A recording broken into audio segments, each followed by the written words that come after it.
Hello, my name is Mark Kennedy de la Rosa, 22, representing the municipality of Alcala. Hi Ken! So, tapos na yung swimwear competition nyo, close their interview. How's your feeling so far? I'm feeling excited in the next round, but I feel like happy. I feel happy in the swimmer competition. Why? Parang naging successful yung hirap at pagod ko sa lahat po ng practice namin, sa session po namin ng pasarela.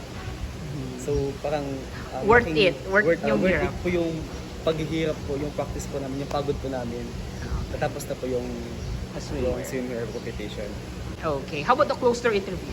So, sa close to interview naman po, excited naman po ako kasi nag-prepare din po ako. Actually, a while ago, nag-practice din po ako ng Q&A with my mentor through video call. So, I feel like excited po kasi yung utak ko po na-refresh, na-remind lahat ng mga need kong sabihin why I joined this kind of pageant. Can you tell me more about your preparation?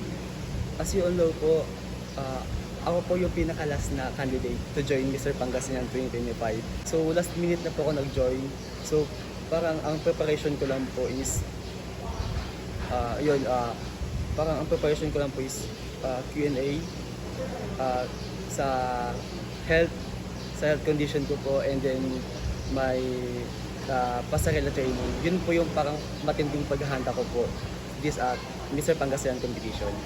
So since malapit na ang actually tomorrow na yung prelims and the coronation night, ano ang ina-expect ng mga supporters mo from Ken? So what I do is to give my best sa lahat po ng pagod, sa lahat po ng sacrifice nyo sa akin, sa lahat po ng tulong nyo sa akin. What I do is to give back by representing our municipality to entire Pangasinan. Can you tell me more about your advocacy? My advocacy is all about youth empowerment through leadership. Because I am currently SK chairman of our barangay. So what I do is to give my knowledge, to share my knowledge and experience on how to be a good leader someday.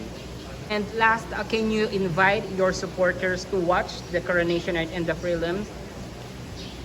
To all the supporters out there, to all the Alcalanians out there, please watch and support me for the Mr. Pangasinan preliminary and final night on Sunday. And see you there. All right, thank you so much, Ken. Bye.